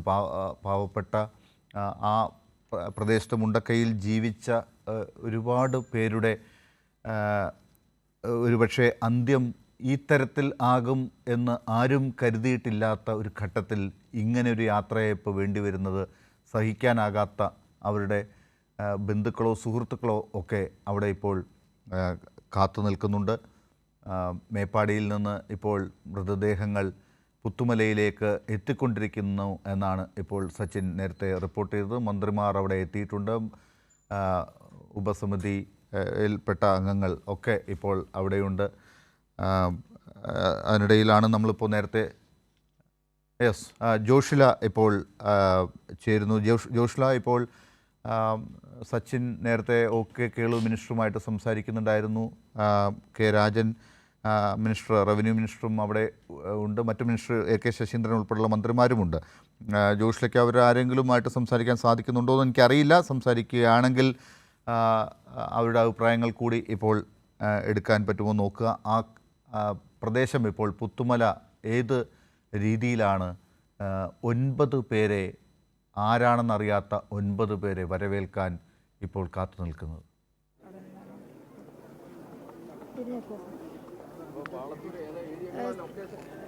മന്ത്രി രാജൻ ഇപ്പോൾ കൂടെയുണ്ട്. അദ്ദേഹത്തോട് ചോദിക്കാനുള്ള, നേരത്തെ തന്നെ പറഞ്ഞിരുന്നത്, ആളുകളെല്ലാം തന്നെ പറഞ്ഞിരുന്നത്, മാധ്യമങ്ങളെല്ലാം പറഞ്ഞിരുന്നത് 67 മൃതദേഹങ്ങൾ ഇവിടേക്ക് കൊണ്ടുവരും, തിരിച്ചറിയാതെ ഉണ്ട് എന്നുള്ളതാണ്. അതിനെക്കുറിച്ച് എന്താണ് പറയുന്നത്? ഇല്ല, ഇപ്പോൾ നമ്മൾ നേരത്തെ ഞങ്ങളെല്ലാവരും കൂടി മന്ത്രിമാരുടെ സംഘവും ബന്ധപ്പെട്ട വിദഗ്ധരും MLA എല്ലാം കൂടി ആലോചിച്ച് വന്നപ്പോൾ ഡീകമ്പോസ്ഡ് ആയിട്ടുള്ള മൃതദേഹങ്ങൾ അടിയന്തരമായിട്ട് ഇന്ന് സംസ്കരിക്കണം. അതൊരു ആരോഗ്യ പ്രോട്ടോക്കോളാണ്. അതുകൊണ്ട് ഡീകമ്പോസ് ആയിട്ടുള്ള 8 മൃതദേഹങ്ങൾ അടിയന്തരമായിട്ട് ഇന്ന് നമുക്ക് ബറി നടത്താനും ബാക്കിയുള്ള മൃതദേഹങ്ങളിൽ തന്നെ ഇപ്പോൾ 9ാമത്തെ ഒരെണ്ണം കൂടി ഡീകമ്പോസ്ഡ് ആയി തുടങ്ങിയത് കൊണ്ടുവരാൻ നമ്മൾ ലക്ഷ്യം വെച്ചിരുന്നു. പക്ഷേ അതിപ്പോൾ ഐഡൻറ്റിഫൈ ചെയ്തു. അപ്പോൾ ഇനിയും ഐഡൻറ്റിഫൈ ചെയ്യേണ്ടതായിട്ട് ആരെങ്കിലും ഉണ്ടെങ്കിൽ അതിനൊരു സമയം കൂടി കൊടുത്ത് നാളെ ഉച്ചയ്ക്ക് ശേഷം ഒരു സമയം നിശ്ചയിച്ച് ബാക്കിയെല്ലാം കൂടി ഡീകമ്പോസ്ഡ് ആവാത്ത ബാക്കി ഇനിയും ഐഡൻറ്റിഫൈ ചെയ്യാൻ ആളുകൾ വന്നുകൊണ്ടിരിക്കുന്നു എന്ന് പറയുന്ന മൃതദേഹങ്ങളെല്ലാം കൂടി, അതുമാത്രമല്ല മൃതദേഹങ്ങളോടൊപ്പം ശരീരാവശിഷ്ടങ്ങൾ ഉൾപ്പെടെ പ്രത്യേകമായ ഇപ്പോൾ 8 മൃതദേഹങ്ങൾ മാത്രമേ ഉള്ളൂ എന്നാണോ? 9 ഇല്ലാന്നാണോ? ഇനി തിരിച്ചറിയാത്തവരുണ്ടെങ്കിൽ പോലും അങ്ങനെ കാണാതായ മുഴുവൻ പേർക്കും അവരവരുടെ വീട്ടിലെ ആളുകൾ ഇതോടൊപ്പം ഇപ്പോൾ 8 മൃതദേഹങ്ങൾ മാത്രമാണ് ഇപ്പോൾ 8 മൃതദേഹങ്ങളാണ് കൊണ്ടുവരുന്നത്. അത് ഞാൻ നേരത്തെ പറഞ്ഞതുപോലെ പ്രോട്ടോകോൾ അനുസരിച്ച് ഡീകമ്പോസ് ആയിട്ടുള്ള മൃതദേഹങ്ങളാണ്. അത് വളരെ ഉന്നത തലത്തിൽ കൂടിയാലോചിച്ച് MLA ഉൾപ്പെടെയുള്ള ജനപ്രതിനിധികളും കൂടിയാലോചിച്ച് ഇപ്പോൾ അതാണ് ചെയ്യാനുള്ളത്. ബാക്കിയുള്ളത് 9ാമതൊരെണ്ണം വെച്ചതുപോലെ ഇപ്പോൾ ഐഡൻറ്റിഫൈ ചെയ്തു. അപ്പോൾ അതുകൊണ്ട് ഐഡൻറ്റിഫിക്കേഷൻ ഒരു ചെറിയ സമയം കൂടി വേണം എന്ന് പറഞ്ഞ സാഹചര്യത്തിൽ, ചില അഭ്യർത്ഥനകൾ വന്ന സാഹചര്യത്തിൽ അതുകൂടി കണക്കിലെടുത്ത് ബാക്കി എല്ലാ അൺക്ലെയിംഡ് ആയിട്ടുള്ള ഐഡന്റിഫൈഡ് അല്ലാത്ത മൃതദേഹങ്ങൾ, ഇതിലിപ്പോൾ ശരീരഭാഗങ്ങൾ മാത്രമായിട്ടുള്ളതുണ്ടോ അതോ പൂർണ്ണമായി ദേഹങ്ങൾ ഉള്ള മൃതദേഹങ്ങളാണോ? ഇത് ഒരു സമയം തീരുമാനിച്ചുകൊണ്ട് ബറിയും ചെയ്യാനാണ് നമ്മൾ ആലോചിച്ചിട്ടുള്ളത്. ഇപ്പോൾ ശരീരഭാഗങ്ങളൊന്നും തന്നെ ഇല്ല. ഇപ്പോൾ ശരീരഭാഗങ്ങളൊന്നും എടുക്കുന്നില്ല. എല്ലാം കൂടി ഒരുമിച്ച് ചെയ്യാനാണ് നമ്മൾ നിശ്ചയിച്ചിട്ടുള്ളത്. കാരണം പ്രദേശവാസികളായ ആളുകൾക്കും എല്ലാം പല വിധത്തിൽ ആളുകൾ നഷ്ടപ്പെട്ടിട്ടുണ്ട്. ഏതാണെന്ന് തിരിച്ചറിയാൻ കഴിഞ്ഞിട്ടില്ലെങ്കിലും അങ്ങനെ നഷ്ടപ്പെട്ടവർക്കെല്ലാം കൂടി ഒരുമിച്ച് ഇവിടെ കേന്ദ്രീകരിക്കാനും സർവ്വമത പ്രാർത്ഥന നടത്തി ഈ നഷ്ടപ്പെട്ടവരിൽ തങ്ങളുടെ കൂടി ആരെങ്കിലും ഉണ്ടെങ്കിൽ അവർക്ക് എല്ലാ വിധത്തിലുള്ള അന്ത്യകർമ്മങ്ങളും അവരവരുടെ വിശ്വാസത്തിനും അവരവരുടെ ചിന്തയ്ക്കും അനുസരിച്ചും അത് മനസ്സിൽ സമർപ്പിക്കാനും കഴിയുന്ന വിധത്തിൽ ഒരുമിച്ചാക്കണം. നാളത്തേക്ക് ബാക്കി എല്ലാവരുടെയും സംസ്കാരം നടക്കുമെന്ന് ഉറപ്പിക്കാൻ സാധിക്കുമോ അതോ അത് പിന്നെയും വെയിറ്റ് ചെയ്യുന്നതാണോ? പ്രോട്ടോകോൾ അനുസരിച്ച് ഇനിയും വെച്ചിരിക്കാൻ കഴിയില്ല. ആ സാഹചര്യത്തിലാണ് ഇങ്ങനെ ചെയ്യുന്നത്. ബാക്കിയെല്ലാം ഒരുമിച്ച് പ്രത്യേകമായിട്ടുള്ള കുഴികൾ തയ്യാറാക്കി നാളെ 4 മണിയോടുകൂടി കോമൺ ആയിട്ടുള്ള പരിപാടി നടത്തി എല്ലാവരുടെയും സംസ്കാരം നാളത്തേക്ക് അങ്ങനെയാണ് നമ്മളിപ്പോൾ കരുതുന്നത്. അപ്പോൾ അതുകൊണ്ട് തന്നെ ഇനിയും അന്വേഷിച്ചെത്തുന്ന ആളുകൾ, ഇപ്പോഴും അവിടെ അന്വേഷിച്ചെത്തുന്ന ആളുകളുടെ ഒരു നിരയുണ്ട്. ഇനിയും അങ്ങനെ വരുന്ന ആളുകളുണ്ടെങ്കിൽ അവർക്ക് കൂടി ഒരു അവസരം ഒരുക്കുക എന്ന മാനവികമായ മനുഷ്യത്വപരമായിട്ടുള്ള കടമ കൂടി നിർവഹിക്കുന്നതിൻ്റെ ഭാഗമായിട്ടാണ്. ജോഷില ഇപ്പോൾ മന്ത്രി കെ രാജനുമായി സംസാരിച്ചതിൽ നിന്ന് കാര്യങ്ങൾ വ്യക്തമാണ്. നമ്മൾ ഇങ്ങനെയുള്ളൊരു വ്യക്തത ഇല്ലാതെയുള്ള ചർച്ചകളിലേക്കൊക്കെ പോവുകയും അതനുസരിച്ചുള്ള വാർത്തകൾ കൊടുത്തുകൊണ്ടിരിക്കുകയും ചെയ്യുമ്പോൾ ഉണ്ടാകുന്ന പ്രശ്നങ്ങൾ കൂടിയുണ്ട്. അത് എത്രമാത്രം ആളുകളെ ഒരു മാനസികമായി ഒരു ഡിസാസ്റ്ററിലേക്ക് കാര്യങ്ങളെ കൊണ്ടുചെന്ന് എത്തിക്കും എന്നുള്ളത് കൂടി നമ്മൾ മനസ്സിലാക്കുന്നുണ്ടോ എന്നുള്ളത് ആലോചിക്കേണ്ട കാര്യമാണ്. ഒരുപക്ഷെ വൈകുന്നേരം വാർത്താ സമ്മേളനത്തിൽ മിനിസ്റ്റർ കെ രാജൻ ഉൾപ്പെടെയുള്ള മന്ത്രിമാർ മാധ്യമങ്ങളെ കണ്ടപ്പോൾ എടുത്തു പറഞ്ഞൊരു കാര്യമുണ്ട്. നമ്മുടെ കൗൺസിലേഴ്സ് ഇപ്പോൾ ആ ക്യാമ്പുകളിലൊക്കെ ഉണ്ട്. പല രീതിയിൽ അവർ ആളുകളെ ആശ്വസിപ്പിച്ചുകൊണ്ടിരിക്കുകയാണ്. ആ കൂട്ടത്തിൽ പല രീതിയിൽ വാർത്തകൾ കൊടുക്കുന്നതിനെ കൗൺസിലർമാർ മാധ്യമങ്ങളോട് സംസാരിക്കണമെന്ന് മന്ത്രിയോട് പറഞ്ഞതായി അദ്ദേഹം വാർത്താ സമ്മേളനത്തിൽ പറഞ്ഞിരുന്നു. ഈ ക്യാമ്പുകളിലൊക്കെ തന്നെ ടെലിവിഷനുണ്ട്, ഇപ്പോൾ ചാനലുകൾ അവിടെ കാണുന്നുണ്ട്. ആ ചാനലുകളിലൂടെ ഒരുപക്ഷെ എന്ത് രീതിയിലുള്ള ബ്രേക്കിംഗ് ന്യൂസും കൊടുക്കുന്നത് ഇതുവരെ പല വാർത്തകളും അറിഞ്ഞിട്ടില്ലാത്ത ആളുകളെ, ഒരുപക്ഷെ അത് കുട്ടികളാകാം, ആ കുട്ടികളെപ്പോലും അത് ബാധിക്കാൻ സാധ്യതയുണ്ട്. അങ്ങനെയുള്ള ഉദാഹരണം അവിടെ ഉണ്ടായി എന്നാണ്. ഒരു കുട്ടി തൻ്റെ ബന്ധുക്കൾ വിട്ടുപോയതറിയാതെ ആ ക്യാമ്പിൽ ഉണ്ടായിരുന്നു.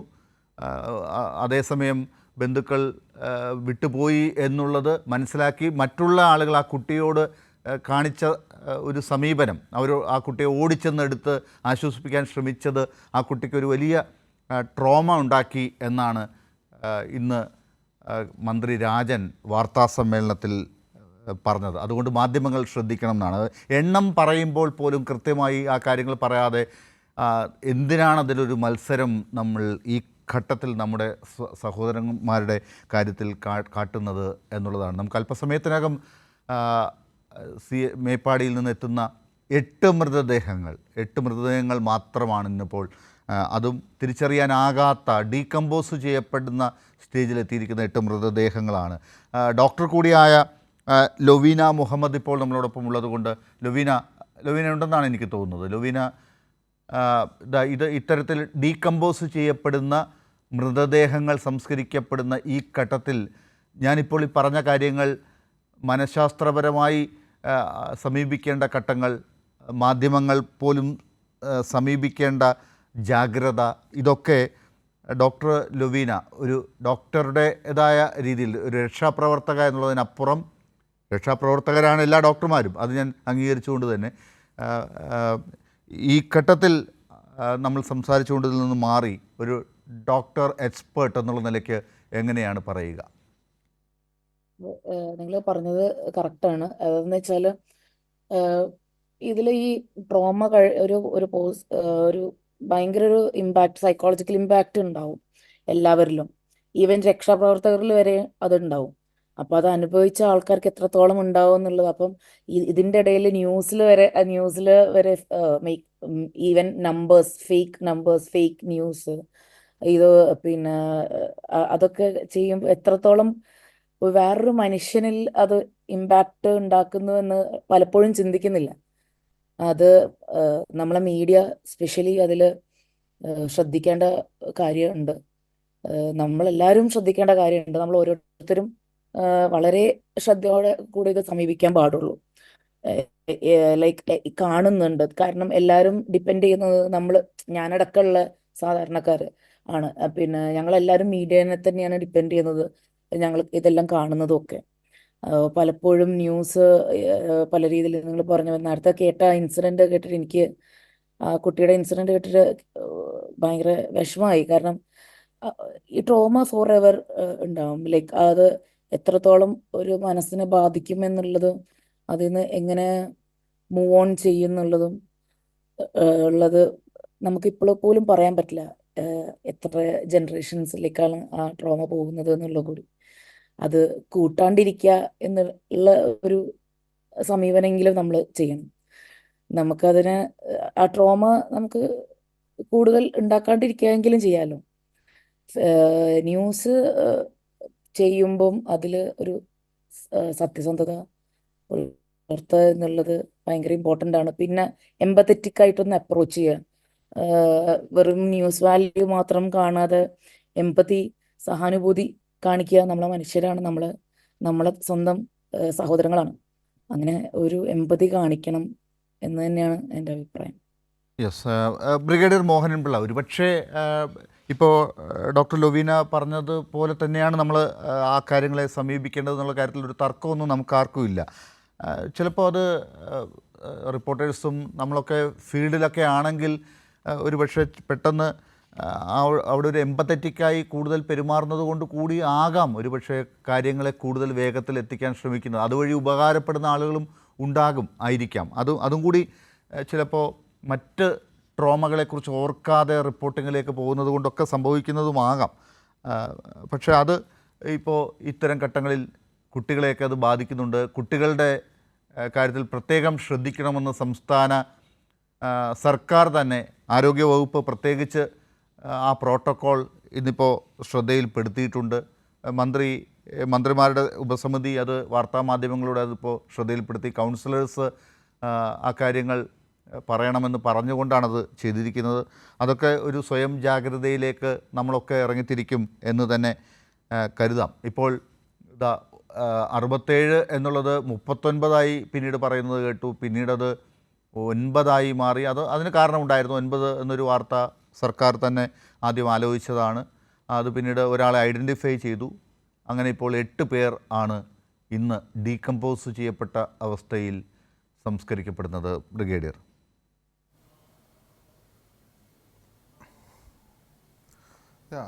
ഡീകമ്പോസ്ഡ് ആയിട്ടുള്ളത് നമുക്കൊരു കാരണവശാലും വെച്ചുകൊണ്ടിരിക്കാൻ പറ്റില്ല എന്നുള്ളത് നമുക്കറിയാവുന്നതാണ്. പിന്നെ ലാലെ നമ്മൾ പറഞ്ഞ മാതിരി കാര്യങ്ങൾ ഈ ഘട്ടത്തിൽ വിവേകത്തോടെ ചെയ്യുക എന്നുള്ളതാണ്. വിവേകം എന്ന് ഞാൻ ഉദ്ദേശിച്ചത് ഇങ്ങനെയുള്ള എല്ലാവരും തന്നെ എന്താ പറയുക പ്രിക്കോഷൻസൊക്കെ എടുത്ത് എല്ലാം നല്ല രീതിയിൽ തന്നെയാണ് ഇത് ഉപയോഗിക്കുന്നത്.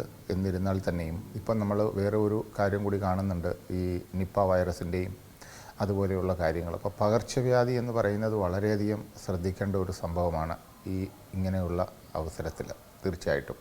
കാരണം ഈ മാസമായിട്ടാണ് ആൾക്കാർ പല സ്ഥലങ്ങളിൽ നിന്ന് വരുന്നത്. അപ്പം സ്വാഭാവികമായിട്ടും രക്ഷാപ്രവർത്തകരല്ലാത്തവരെ കൺട്രോൾ ചെയ്യുമ്പം വിമർശനമുണ്ടാകും. പക്ഷേ നമ്മളത് അംഗീകരിച്ചേ പറ്റുകയുള്ളൂ. കാര്യം ധാരാളം ആൾക്കാർ കാര്യം എന്ന് വെച്ച് കഴിഞ്ഞാൽ ഇങ്ങനെയുള്ള ഇത് ശരിക്കും പറഞ്ഞു കഴിഞ്ഞാൽ എവറിത്തിങ് ഈസ് അവൈലബിൾ ലൈവായിട്ട് കണ്ടുകൊണ്ടിരിക്കുകയാണ്. ആ ഒരു ഇൻസിഡൻറ്റ് അവിടെ ചെന്ന് നിന്ന് തന്നെ കാണണം എന്നുള്ള ഒരു രീതി അത് ശരിയായുള്ളൊരു നടപടിയല്ല. കാര്യം ആൾക്കാർ എത്രത്തോളം ജനങ്ങൾ കൂടുന്നു അതനുസരിച്ചിട്ടുള്ള ബുദ്ധിമുട്ടുകളും അതുപോലെ തന്നെ ലോക്കൽ ഗവൺമെൻറ്റിനുള്ള പ്രശ്നങ്ങളും അവിടെയുള്ള രക്ഷാപ്രവർത്തകർക്കും ഉള്ള ബുദ്ധിമുട്ടുകളും ഒക്കെ ഉണ്ടാകും. അപ്പോൾ അതാണ് നമ്മൾ പ്രത്യേകമായിട്ട് ശ്രദ്ധിക്കേണ്ടത്. രണ്ടാമത് ഈ ഡോക്ടർ പറഞ്ഞത് ശരിയാണ്, ഇറ്റ് ഈസ് മൾട്ടിപ്പിൾ കോൺസിക്വൻസസ് ആണ് ഉണ്ടാകുന്നത്. മൾട്ടിപ്പിൾ കോൺസിക്വൻസസ് ഒരു പർട്ടിക്കുലർ സിറ്റുവേഷനിൽ നിന്ന് ഫേസ് ചെയ്ത് കഴിഞ്ഞാൽ ഒരു ഷോക്കാണ്. ആ ഷോക്കിൽ നിന്ന് കരകയറാൻ അഫക്റ്റഡ് പാർട്ടീസ് നമുക്ക് തന്നെ പറ്റുന്നില്ല.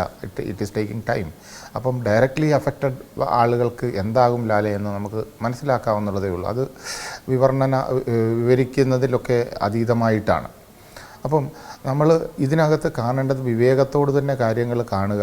അതുപോലെ അതായത് മാസ് ബറിയൽ എന്ന് പറഞ്ഞു കഴിഞ്ഞാൽ ആളെ ഐഡൻറ്റിഫൈ ചെയ്യാത്ത ആൾക്കാരെ ബറി ചെയ്യുമ്പോൾ തീർച്ചയായിട്ടും അതിൽ ഇൻഡിക്കേറ്റ് ചെയ്ത് DNA മാർക്കും ഒക്കെ ചെയ്ത് വെക്കും എന്നുള്ളതാണ്. അത് വെച്ചിട്ട് തന്നെ നമുക്ക് ചെയ്യും. ഇപ്പോൾ ആരെ എന്ത് എന്നുള്ളതാണ് അതിനകത്ത് വരുന്ന പ്രശ്നം. ഇപ്പം റവന്യൂ മിനിസ്റ്റർ പറഞ്ഞത് അനുസരിച്ചിട്ടാണെന്നുണ്ടെങ്കിൽ ബാക്കി ബോഡികൾ ഓൾമോസ്റ്റ് കുറേയൊക്കെ ഐഡൻറ്റിഫൈ ചെയ്തിട്ടുള്ളതായിരിക്കാം. ഐഡൻറ്റിഫൈ ചെയ്തിട്ടുള്ള ബോഡി ഫ്രീസറിലാകുമ്പോൾ അത്രയും പ്രശ്നം ഉണ്ടാവില്ല. അവർക്ക് അത് സബ്സിക്വൻ്റായിട്ട് അതാത് രീതിയിൽ മറവ് ചെയ്യാനായിട്ട് പറ്റും. നേരെ മറിച്ച് ഇങ്ങനെയുള്ള കേസുകളിലാണ് നമുക്ക് പ്രശ്നങ്ങൾ കൂടുതലുള്ളത്.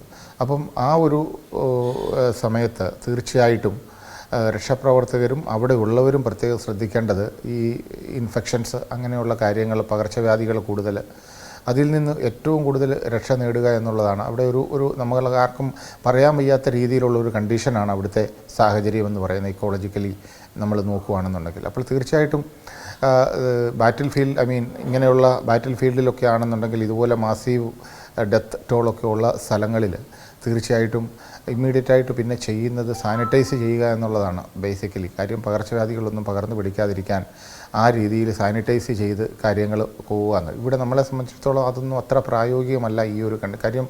വൈകാരികമായി ആ ഗ്രാമത്തിലെ ആൾക്കാർ രക്ഷാപ്രവർത്തകർ എല്ലാവരും തന്നെ എങ്ങനെ മുന്നിട്ട് നിൽക്കുകയാണ്. ആരെയും നമുക്ക് ബ്ലോക്ക് ചെയ്യാൻ പറ്റും, ആരോട് നോ പറയാൻ പക്ഷേ പറ്റും. ചില നിയന്ത്രണങ്ങളിലേക്ക് പോകേണ്ടതുണ്ട് എന്ന് അതിൻ്റെ കാര്യകാരണങ്ങളൊക്കെ ഇന്ന് മന്ത്രിമാർ വാർത്താ സമ്മേളനത്തിൽ പറഞ്ഞു. റവന്യൂ മന്ത്രി തന്നെ വൈകുന്നേരം അത് പറഞ്ഞു.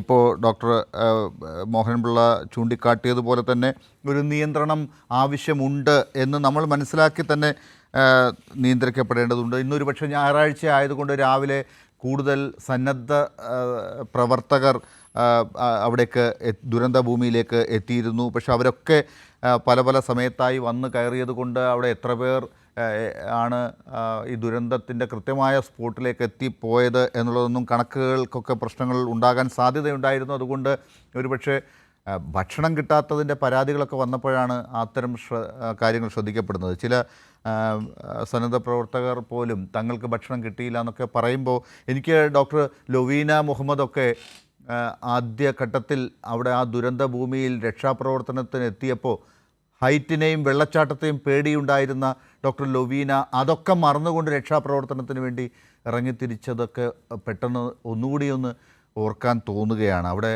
ഭക്ഷണത്തെക്കാൾ പ്രധാനം, ദാഹത്തേക്കാൾ പ്രധാനം, ജീവനേക്കാൾ പ്രധാനം അന്യൻ്റെ, അപ്പുറത്ത് നിൽക്കുന്നവൻ്റെ, സഹജീവിയുടെ ജീവിതം ആണ് എന്ന് തോന്നിപ്പോയ ആ നിമിഷം അതെന്തു തരം വികാരമാണ്, ഭക്ഷണം ഓർക്കാത്ത ആ വികാരം ആ നിമിഷം എന്ന് തോന്നിപ്പോയി.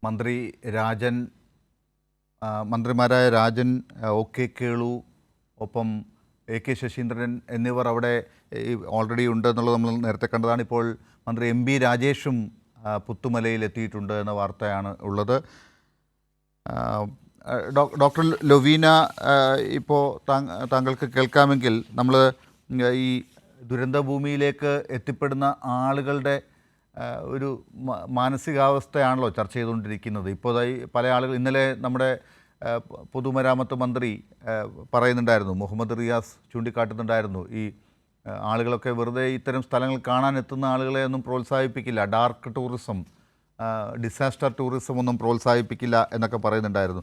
സന്നദ്ധ പ്രവർത്തകരാണ് കുറേ പേരൊക്കെ, പക്ഷേ എപ്പോഴാണ് എവിടെയാണ് എത്തേണ്ടത്, അതിൻ്റെ എണ്ണം എങ്ങനെയാണ് നിജപ്പെടുത്തേണ്ടത് എന്ന് തീരുമാനിക്കുന്ന ഒരു സംവിധാനത്തെ പോലും മറികടന്നുകൊണ്ട് അവരുടെയൊക്കെ സഹായ മനസ്കത വെളിയിലേക്ക് കാണിക്കുക എന്നുള്ളത് അവർ കൂടുതൽ താല്പര്യം കാണിക്കുന്നു. അതിൻ്റെ ഫലമായി കൂടുതൽ ആളുകൾ എത്തുന്നു, അവർക്ക് ഭക്ഷണം കിട്ടിയില്ല എന്നുള്ള പരാതി വരുന്നു. എനിക്കത് പെട്ടെന്ന് ഞാൻ ഓർത്തത്, നേരത്തെ ഡോക്ടർ ലൊവീനയൊക്കെ ആ ഘട്ടത്തിൽ സ്വന്തം പേടി പോലും അറിയാതെ രക്ഷാപ്രവർത്തനത്തിന് വേണ്ടി ഇറങ്ങിത്തിരിച്ചു. ദാഹവും വിശപ്പും ഒന്നും ആ സമയത്ത് അലട്ടിയോ എന്ന് എനിക്കറിയില്ല. ഒരു നേരത്തെ ആഹാരത്തിന് വേണ്ടി ചിലപ്പോൾ രക്ഷാപ്രവർത്തകർ ഇങ്ങനെ പരാതി പറയുന്ന ഒരു ഘട്ടം കൂടി ഉണ്ടായി. എല്ലാവരും അല്ല, ചിലരെങ്കിലും അങ്ങനെ പറയുന്ന ഒരു ഘട്ടം ഉണ്ടായി എന്നുള്ളത് കേട്ടപ്പോൾ ചില നിയന്ത്രണങ്ങൾ അവിടെ ഉണ്ടാകേണ്ടതുണ്ട് എന്ന് തീരുമാനിക്കപ്പെടേണ്ടി വന്നു. ഇന്നിപ്പോൾ സർക്കാർ അത് പ്രഖ്യാപിച്ചു. നാളെ രാവിലെ 6 മണി മുതൽ 9 മണി വരെ മാത്രം എത്തുന്ന ആളുകളെയാണ് സന്നദ്ധ പ്രവർത്തകരായി അകത്തേക്ക് കയറ്റി വിടുക, മുകളിലേക്ക് കയറ്റി വിടുക എന്നാണ് തീരുമാനിച്ചിട്ടുള്ളത്. അതൊരു നല്ല കാര്യമാണ്. 10 മണിക്കും 11 മണിക്കും ഒക്കെ വന്ന് സന്നദ്ധ പ്രവർത്തനം കാണിക്കാൻ നമുക്കൊക്കെ താല്പര്യമുണ്ടാവും. പക്ഷേ അങ്ങനെ പോകേണ്ടതുണ്ടോ? 1500 സന്നദ്ധ പ്രവർത്തകർ മതി അവിടെ. അത് ഈ സമയത്തിനകത്ത് എത്തുമ്പോൾ അവരെ കയറ്റിവിടും എന്ന് പറഞ്ഞിട്ടുണ്ട്. അതിനെ ഡോക്ടർ എങ്ങനെയാണ് പറയുക? അത് ഒരു ഡിഫിക്കൽട്ടായിട്ടുള്ള ഡിസിഷനാണ്. ലൈക്ക് ഒന്നാമത് ഇമോഷണലി ഒരു എന്താ പറയുക, അമിത വൈകാരികത ഉള്ളൊരു സിറ്റുവേഷനാണ് നമ്മളെല്ലാവരും കടന്നു പോയിരിക്കുന്നത്.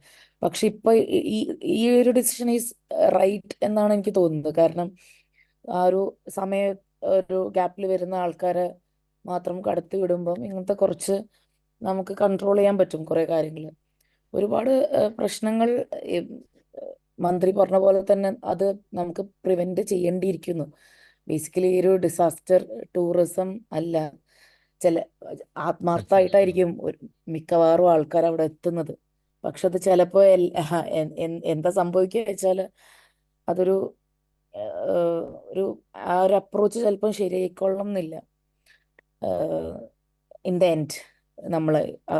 അതുകൊണ്ട് ഇറ്റ്സ് ബെറ്റർ ഇങ്ങനൊരു ഡിസിഷൻ എടുക്കുന്നത് തന്നെയാണ്. അത് നല്ലൊരു ഡിസിഷനാണ്. ആ ഒരു ടൈം ഗ്യാപ്പിൽ വരുന്ന ആൾക്കാർ മാത്രം എൻട്രി എന്നുള്ളത് ഐ വുഡ് സേ. അല്ല, ഒരു പക്ഷേ സന്നദ്ധ പ്രവർത്തകരായിട്ടുള്ള ആളുകളെ മുഴുവൻ നിയന്ത്രിക്കുക എന്നുള്ളതല്ല. സർക്കാരിന് ആവശ്യമുണ്ടെങ്കിൽ അവർ ആവശ്യപ്പെടുന്ന ഘട്ടത്തിൽ അതിലേക്ക് എത്തുകയും ഒക്കെ ചെയ്യാമല്ലോ. ഞാൻ അത്തരം ചർച്ചകളിലേക്കൊന്നും പോകേണ്ട ഘട്ടമല്ലാത്തത് കൊണ്ട് ഞാൻ അതിലേക്കൊന്നും ഇപ്പോൾ പോകുന്നില്ല. ഇപ്പോൾ നമ്മളോടൊപ്പം സച്ചിൻ വീണ്ടും പുത്തുമലയിൽ നിന്നുണ്ട്. സച്ചിൻ, ഇപ്പോൾ അല്പസമയത്തിനകം അവിടെ മൃതദേഹങ്ങൾ വഹിച്ചുകൊണ്ടുള്ള ആംബുലൻസുകൾ എത്തും. 8 മൃതദേഹങ്ങളാണ് ഇന്നിപ്പോൾ അവിടെ സംസ്കരിക്കപ്പെടാൻ പോകുന്നത് എന്നാണല്ലോ നമ്മൾ അറിഞ്ഞിരിക്കുന്നത്, മന്ത്രി പറഞ്ഞിരിക്കുന്നത്. ആ 8 മൃതദേഹങ്ങൾ അല്പസമയത്തിനകം അവിടെ എത്തും. ആരാണെന്നറിയാത്ത ആ മുണ്ടക്കൈക്കാർക്ക് വേണ്ടി, അല്ലെങ്കിൽ പുഞ്ചിരി മട്ടത്തിലെ ആ സഹോദരങ്ങൾക്ക് വേണ്ടി, അതല്ലെങ്കിൽ അവർ ചിലപ്പോൾ വെള്ളാർമലയിലുള്ളവരാകാം, അതുമല്ലെങ്കിൽ ചൂരൽമലയിലുള്ളവരാകാം, അതുമാകാതിരിക്കാം. ചിലപ്പോൾ പുറത്തുനിന്ന് വന്ന ആരെങ്കിലും ആകാം, അന്യസംസ്ഥാനത്തു നിന്നുള്ള ആരെങ്കിലും ആകാം അത്.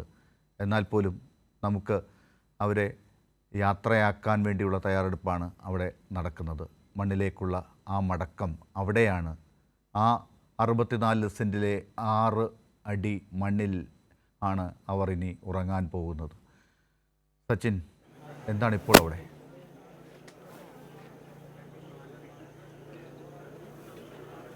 ലാൽ, തീർച്ചയായും ഇവിടെ എല്ലാവിധ ഒരുക്കങ്ങളും പൂർത്തിയായിട്ടുണ്ട്. മന്ത്രിമാരായ MP Rajesh, K Rajan, OR Kelu, അതുപോലെ തന്നെ AK ശശീന്ദ്രൻ തുടങ്ങി 4 മന്ത്രിമാരും ഈ സംസ്കാര ചടങ്ങുകളുടെ ഭാഗമായി പുത്തുമലയിൽ എത്തിയിട്ടുണ്ട്.